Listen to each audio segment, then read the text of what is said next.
विद्यार्थी मित्रांनो, आज आपण इयत्ता 8वीतील घातांक व घनमूळ हे तिसरे प्रकरण पाहणार आहोत. मागच्या वर्षी आपण घातांक म्हणजे काय हे शिकलेलो आहोत. तरी सुद्धा पुन्हा एकदा रिव्हिजन म्हणून आपण घातांक म्हणजे काय हे पाहूया. 2 गुणिले 2 गुणिले 2 बरोबर 2 चा घातांक 3. घातांक हा या पद्धतीने लिहिला जातो. या ठिकाणी 2 गुणिले 2 गुणिले 2 म्हणजेच 2 चा 2 बरोबरच 3 वेळा गुणाकार केलेला आहे आणि म्हणून 2 च्या डोक्यावर 3 लिहून वाचताना 2 चा घातांक 3 या पद्धतीने वाचला जातो. जर समजा 5 गुणिले 5 असं दिलं असेल तर 5 चा 2 वेळा गुणाकार झालेला आहे आणि म्हणून या ठिकाणी 5 च्या डोक्यावर 2 लिहून तो वाचताना 5 चा वर्ग अशा पद्धतीने वाचला जातो. उदाहरणार्थ 7 गुणिले 7 गुणिले 7 गुणिले 7 गुणिले 7 या ठिकाणी आपण 7 चा 7 बरोबर किती वेळा गुणाकार केलेला आहे बघा. 1 2 3 4 5 5 वेळा गुणाकार केलेला आहे म्हणून आपण ती संख्या लिहिताना 7 चा घातांक 5 म्हणजेच त्या संख्येच्या डोक्यावर जी संख्या लिहिलेली असते तिला घातांक असे म्हणतात. आणि 2 हा याचा पाया झाला म्हणजे 2 पाया आणि 3 घातांक म्हणजे 2 चा घातांक 3. या ठिकाणी 5 पाया 5 चा वर्ग घातांक 2 आहे, पाया 5 आहे.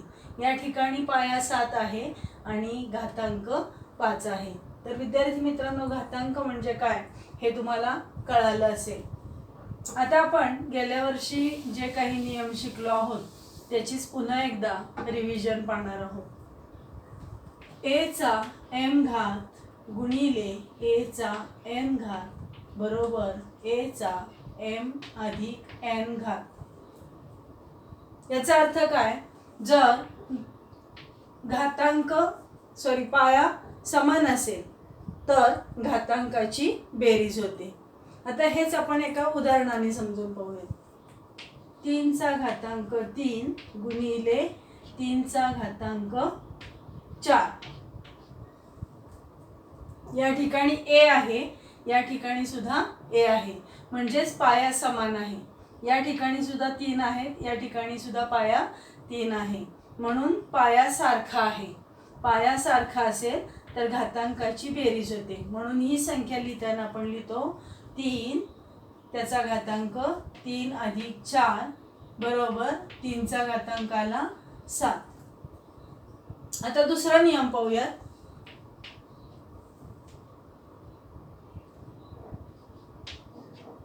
या ठिकाणी एक गोष्ट लक्षात ठेवायची आहे, पाया समान आहे आणि त्या दोन्हीचा गुणाकार या ठिकाणी आहे. आता जर भागाकार असेल तर काय होईल पाहूया. a चा घात m भागिले a चा घात n बरोबर a चा m वजा n. म्हणजे पाया समान आहे परंतु जर त्यामध्ये भागाकार होत असेल तर घातांकाची वजाबाकी होते. आता उदाहरणार्थ 4 चा घातांक 2 4 चा घातांक 4 भागिले 4 चा घातांक 3. आता या ठिकाणी a च्या ऐवजी 4 आहे, a च्या ऐवजी 4 आहे. पाया समान आहे, इथे सुद्धा पाया समान आहे. पाया समान असेल आणि त्याच्यामध्ये जर भागाकार चिन्ह असेल किंवा दोन्हीमध्ये भागाकार होत असेल तर उत्तर येताना कसं येतं तर घातांकाची वजाबाकी होते. म्हणजे 4 चा 4 वजा 3 m वजा n. m म्हणजेच या ठिकाणी 4 आहे, n म्हणजे या ठिकाणी 3 आहे आणि 4 चा 4 वजा 3 म्हणजे 4 चा 1 घात. आता आपण तिसरा नियम पाहूयात. जर पाया भिन्न असेल a गुणिले b त्याचा m घात असेल तर a चा m घात गुणिले बीचा एम घात. आता या ठिकाणी बघा ए आणि बी या दोन पाया भिन्न भिन्न आहेत. मग जर दोन पाया भिन्न असतील आणि त्यांचा घात एक असेल, समान असेल, तर ते आपल्याला या स्वरूपामध्ये म्हणजे एचा घात एम गुणिले बीचा घात एम या स्वरूपामध्ये उत्तर मिळतं. ही संख्या घेऊन पाहूयात. 3 गुणिले 4 म्हणजे एच्या ऐवजी 3 आहेत, बीच्या ऐवजी 4 आहेत आणि त्यांचा घात समजा 3 आहे. म्हणजेच दोन्हीसाठी हा घातांक आहे, म्हणून 3चा घन गुणिले 4चा घन असं आपल्याला उत्तर मिळेल. मग आता 3चा घन काढावा लागेल, 4चा घन काढावा लागेल आणि पुन्हा त्या दोन्हीमध्ये गुणाकार करून जे उत्तर येईल ते आपल्याला उत्तर मिळेल. आता पुढचा नियम पाहूयात आपण.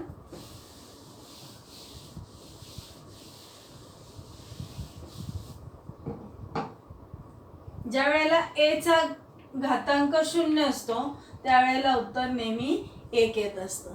म्हणजेच जर 5चा घातांक 0 आहे तर याचं उत्तर असतं 1 किंवा 6चा घातांक 0 आहे तरी सुद्धा याचं उत्तर असतं 1. त्याच्यानंतरचा नियम आहे, जर एचा एम घात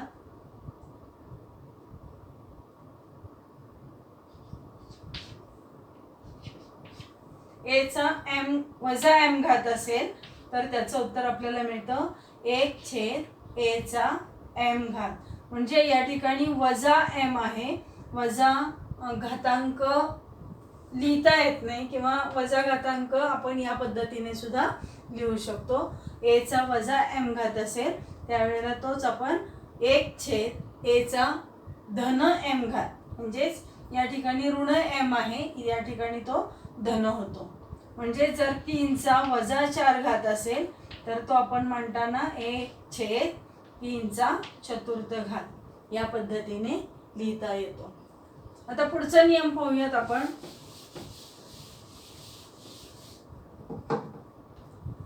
एचा एम घात आणि कंसाचा एन घात, एचा एम घात आणि कंसाचा एन घात, म्हणजेच याचं उत्तर आपल्याला मिळतं एचा एम एन घात. बघा, जर पाया समान असेल आणि घातांक वेगळे असतील आणि त्याच्यामध्ये जर गुणाकार होत असेल तर घातांकाची बेरीज होते. आता या ठिकाणी पाया 1 आहे परंतु त्याचा घातांक आणि त्याचा घातांक अशा स्वरूपामध्ये जर संख्या दिली असेल तर घातांकाचा गुणाकार होतो. म्हणजेच 5चा वर्ग आणि कंसाचा घन अशी जर संख्या दिली असेल तर हे सोडवताना आपण काय करतो, 5चा 2 गुणिले 3 म्हणजेच 3 दुने 6 म्हणजेच 5चा 6वा घात असं आपण उत्तर काढतो. त्याच्यानंतरचा नियम आहे a/b कंसाचा एम घात. बघा, या ठिकाणी पाया भिन्न आहेत, ए आणि बीच्या स्वरूपामध्ये पाया आहे, तर हा जो घात आहे हा दोन्हीसाठी लागू होतो. मग तो आपण म्हणताना असं म्हणतो एचा एम घात भागिले बीचा सुद्धा एम घात. म्हणजेच समजा 2/3 कंसाचा चौथा घात असेल तर आपण म्हणताना म्हणतो 2चा चौथा घात भागिले किंवा छेदस्थानी 3चा चौथा घात. आता याच्यानंतर एक नियम आहे तो आपण पाहूया.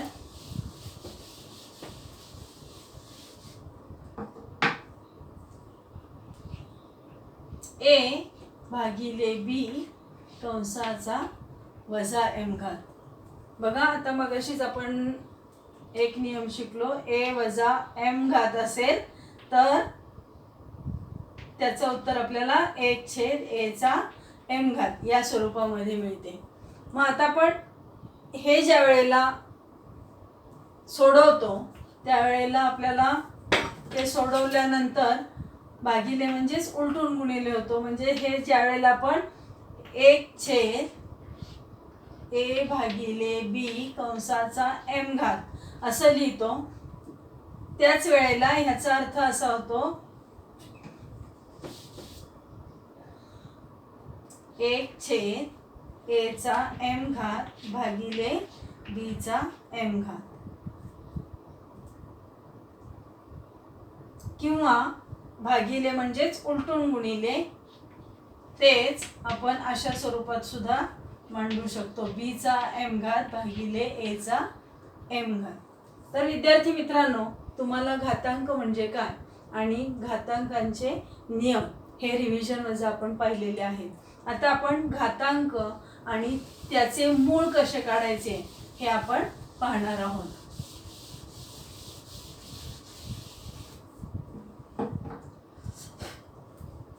दोन गुणिले 2 गुणिले 2 बरोबर 2 चा घातांक 3. त्याच संख्येची जितका वेळा गुणाकार झाला तो त्याचा घातांक येतो. या ठिकाणी 2 चा 2 बरोबर 3 वेळा गुणाकार झालेला आहे आणि म्हणून 2 च्या डोक्यावर आपण 3 लिहिलेले आहेत. घातांक 3 आहे. म्हणजेच काय की 2 चा घातांक 3 झाला. या ठिकाणी पाया बरोबर 2 आणि घातांक बरोबर 3 आले. आता हे वाचताना आपण कसं वाचतो, आता एका संख्येने आपण समजावून घेऊया. 2 च्या डोक्यावर 1 असेल तर 2 चा पहिला घात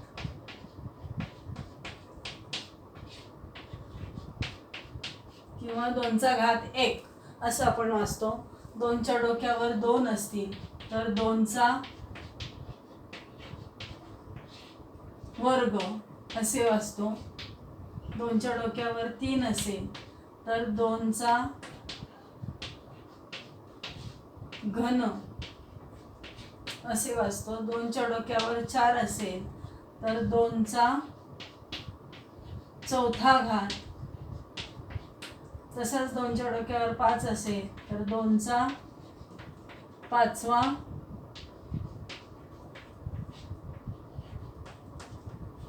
घात. म्हणजे जी डोक्यावर संख्या असते त्याला घात किंवा घातांक असे म्हणतात आणि वाचताना तो या पद्धतीने वाचतात. 2 चा पहिला घात, 2 चा वर्ग. ज्या वेळेला डोक्यावर 2 असतात त्याला वर्ग म्हणतात, 3 असतील तर घन म्हणतात, 4 असतील तर चौथा घात म्हणतात, 5 असतील तर पाचवा घात, 12 असतील तर 12वा घात. या पद्धतीने या संख्या वाचल्या जातात. आता आपण पाहूयात की या ठिकाणी आपण 2 चा घात 3 हा पाहिलेला आहे. याचाच अर्थ ज्या वेळेला तुम्हाला अशी एखादी संख्या दिली जाईल 3 चा घन, याचा अर्थ काय तर 3 चा 3 वेळा गुणाकार. समजा तुम्हाला संख्या दिली 5 चा 7वा घात,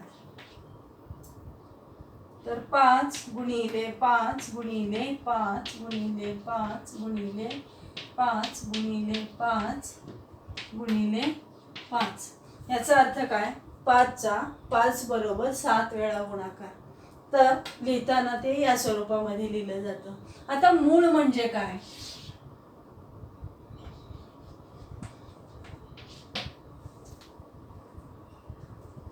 आता ज्या वेळेला आपल्याला सांगितलं जातं की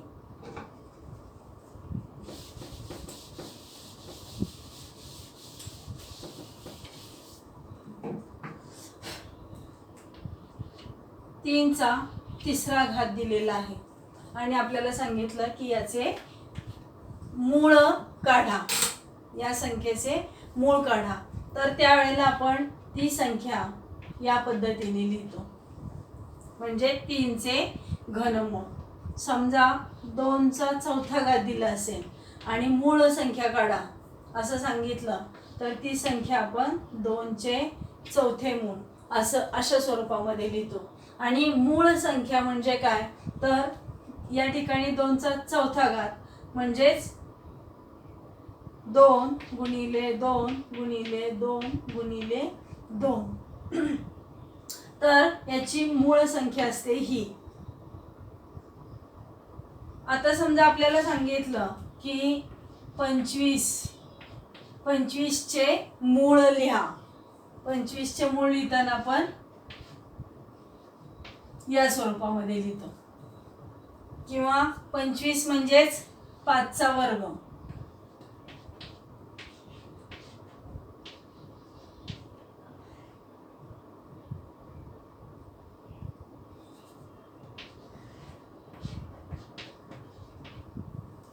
या स्वरूपामध्ये लिहितो.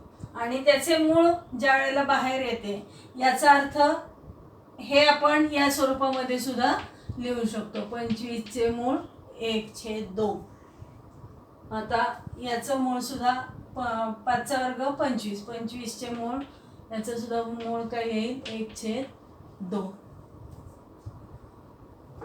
आता समजा तुम्हाला 7चा घन दिलेला आहे आणि याचे मूळ लिहा सांगितलं, तर तुम्ही ती संख्या आपण या स्वरूपामध्ये लिहू शकतो. म्हणजेच 7चा 1/3. या पद्धतीने आपल्याला त्याचे मूळ लिहिता येते किंवा लिहावे लागते. तर आता आपण मूळ कसे लिहायचे आणि मूळ कसे वाचायचे हे पाहणार आहोत. 13चे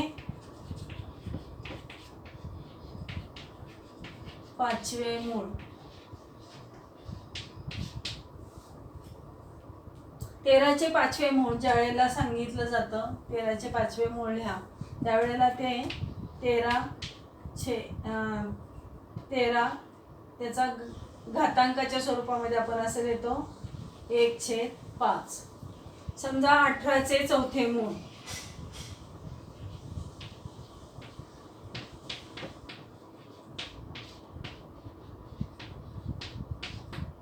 चौथे ही संख्या छेदस्थानी येते. 18 1/4 मूळ म्हणून 4. इथं 5वे मूळ म्हणून 1/5. आता समजा आपल्याला असं सांगितलं की 8च्या वर्गाचे 4थे मूळ.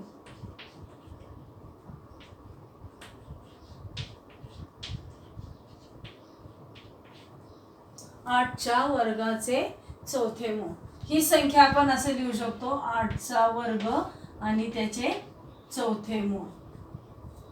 आता आपल्याला नियम माहिती आहे 8चा वर्ग म्हणजेच कुठला नियम वापरणार आहे आपण a चा m घात भागिले a चा m घात त्या कंसाचा n घात बरोबर a चा mn घात.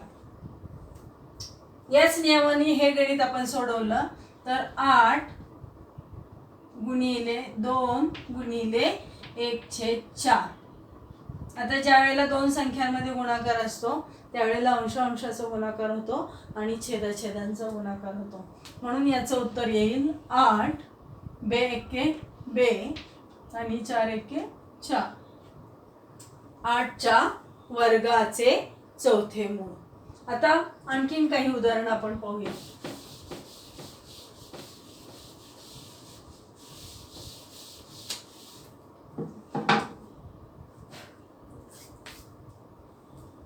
7च्या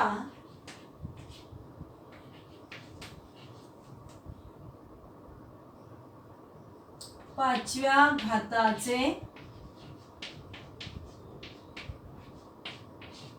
3रे मूळ.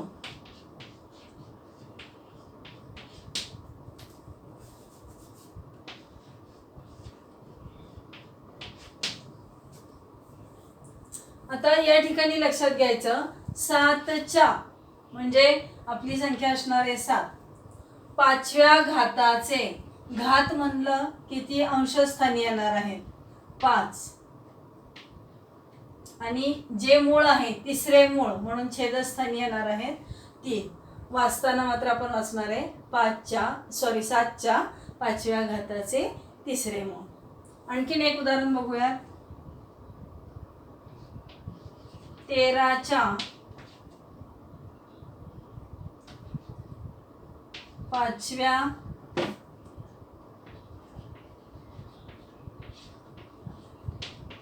घाताचे 3रे मूळ.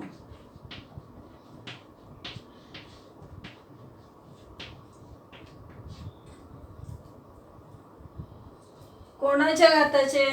13च्या, म्हणून 13 संख्या लिहायची. कितवा घात? 5वा, म्हणून अंशस्थानी 5. आणि कितवे मूळ? तिसरे मूळ, म्हणून छेदस्थानी 3. तर या पद्धतीने ही संख्या लिहिली जाते आणि वाचली जाते. काही वेळेला तुम्हाला संख्या दिली जाईल आणि ती शब्दामध्ये लिहायला सांगितलं जाईल किंवा वाचायला सांगितलं जाईल. समजा तुम्हाला अशी संख्या दिली,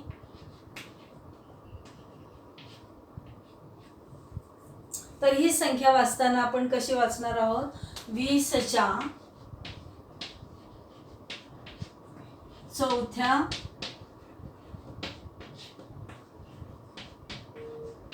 घाताचे 7वे मूळ.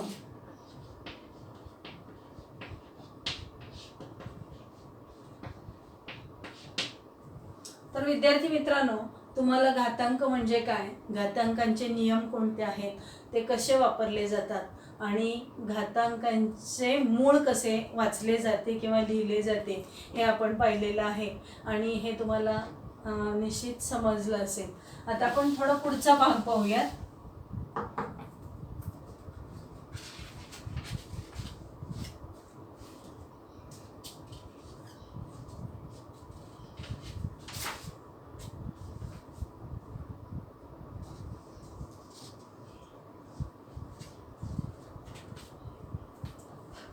घनमूळ काढणे पुढचा भाग आहे आपला, घनमूळ.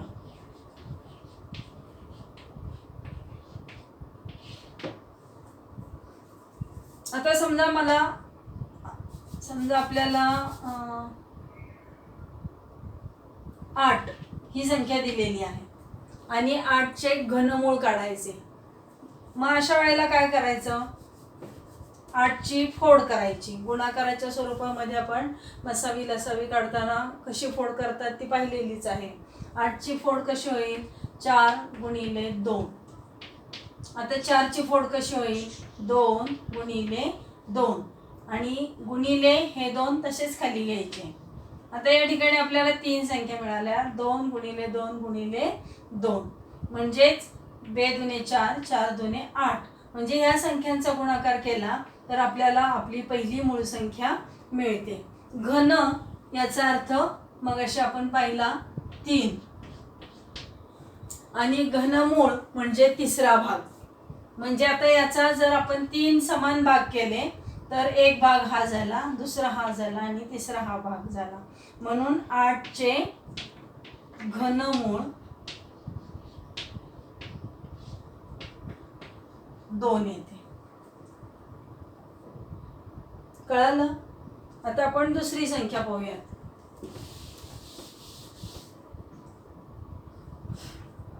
64. आता ही 64 संख्या दिली तर आता आपल्याला त्याचं घनमूळ काढायचंय. आता समजा आपले पाढेपाठ नसतील तर अशा वेळेला काय करायचंय? घनमूळ काढण्यासाठी आपल्याला दुसरी एक सोप्या पद्धतीने काढता येतं. या पद्धतीने ही संख्या मांडायची आणि आपण 2ची कसोटी, 3ची कसोटी, 5ची कसोटी शिकलेलो आहोत आणि लहान संख्यापासून या संख्येला भाग घालवायचा.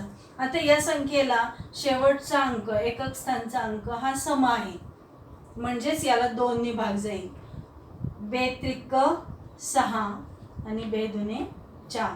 पुन्हा या ठिकाणी 2 आहेत म्हणून पुन्हा 2 ने भाग जाईल. 2 एक्के 2, 3 मधून 2 गेले तर 1 राहतील. या ठिकाणी 12 होतील. 2 स 12. त्यानंतर पुन्हा 2 ने भाग जाईल. 2 अठ्ठी 16. पुन्हा 2 ने भाग जाईल. 2 चो 8. पुन्हा 2 ने भाग जाईल. 2 दुने 4 आणि पुन्हा 2 ने भाग जाईल. 2 एक्के 2. आता या ठिकाणी आपण 1 येईपर्यंत भाग घालवायचा आहे आणि आता या बाजूला आपल्या डाव्या बाजूला ज्या संख्या आलेल्या आहेत या गुणाकाराच्या स्वरूपामध्ये मांडून घ्यायच्या. बघा 1 2 3 4 5 6. 6 वेळा 2चा गुणाकार आहे.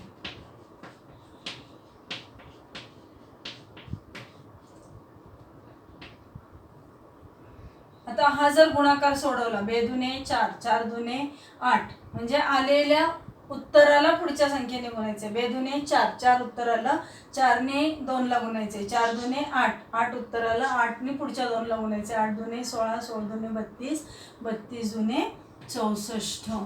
हे आपल्याला उत्तर मिळालं 64. म्हणजे या संख्येची फोड आपली बरोबर आलेली आहे हे आपल्या लक्षात येतं. आणि मग याचे समान भाग, तीन समान भाग करायचे. बघा या ठिकाणी 3 समान भाग झालेले आहेत. आणि म्हणून याचा घनमूळ, 64चे घनमूळ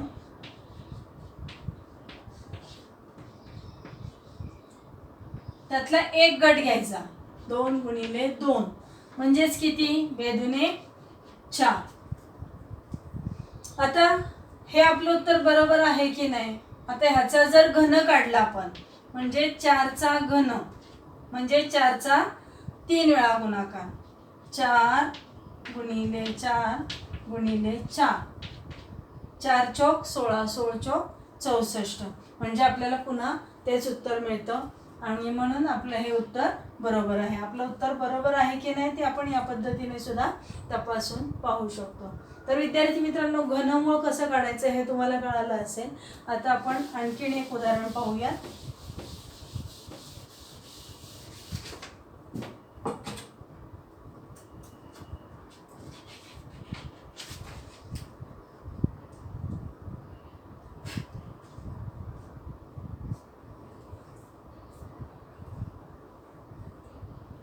सातशे 29. आता ही संख्या दिलेली आहे 729. आता 729 ही संख्या कोणत्या पाड्यामध्ये आहे हे आपल्याला समजा माहिती नाही आहे असं गृहीत धरा, किंवा आपले पाडेपाठ नाही आहेत. मग आपण 2ची कसोटी वापरायची. 2ची कसोटी काय सांगते? जर एकक स्थानचा अंक, आता या ठिकाणी एकक स्थानी 9 आहे. एकक स्थानचा अंक जर 2च्या पाड्यातील संख्या असेल तर त्याला 2ने भाग जातो. आता इथं 2च्या पाड्यातली संख्या नाही आहे, 9 2च्या पाड्यामध्ये नाही आहे, म्हणजे याला 2ने भाग जाणार नाही. मग पुढची कसोटी बघायची, 3ची कसोटी. 3ची कसोटी काय सांगते आपल्याला? तर जर दिलेल्या संख्येची आडवी बेरीज केली तर येणारं उत्तर हे 3च्या पाड्यातील संख्या असेल तर त्याला 3ने भाग जातो. आता आपण करून बघूयात. 7 + 2 + 9, 7 आणि 2 9, 9 9 18. 18 हे 3च्या पाड्यात आहेत की नाही? आहेत. म्हणून याला 3ने भाग जाईल. म्हणून आपण 3ने भाग घालवायचा. 3 दुने 6, एक शिल्लक राहिला. या ठिकाणी 12 झाले. 3 चौक 12. आता इथं काही शिल्लक राहिले नाही. आता शेवटची संख्या 9, मग 3 त्रिक 9. म्हणजे अशा पद्धतीने आपला भाग गेला. आता पुन्हा बघा, 2 आणि 4 6, 6 आणि 3 9, म्हणजे पुन्हा 3ने भाग जाईल. 3 7 21, 3 8 24 आणि 3 1 3. 8 आणि 1 9, पुन्हा 3ने भाग जाईल. 3 दुने 6, 3 7 21. 7 आणि 2 9, पुन्हा 3ने भाग जाईल. 3 9 27, 3 त्रिक 9 आणि 3 1 3. म्हणजे या संख्येला 3ने भाग गेला. आता हे आपण गुणाकाराच्या स्वरूपामध्ये मांडून घेऊया. 3चा किती वेळा गुणाकार? 1 2 3 4 5 6 वेळा गुणाकार आहे. 3 गुणिले 3 गुणिले 3 गुणिले 3 गुणिले 3 गुणिले 3. आता याचे 3 समान गट करायचे. 1 2 आणि 3. म्हणजेच घनमूळ म्हणजेच त्यातला एक भाग असतो.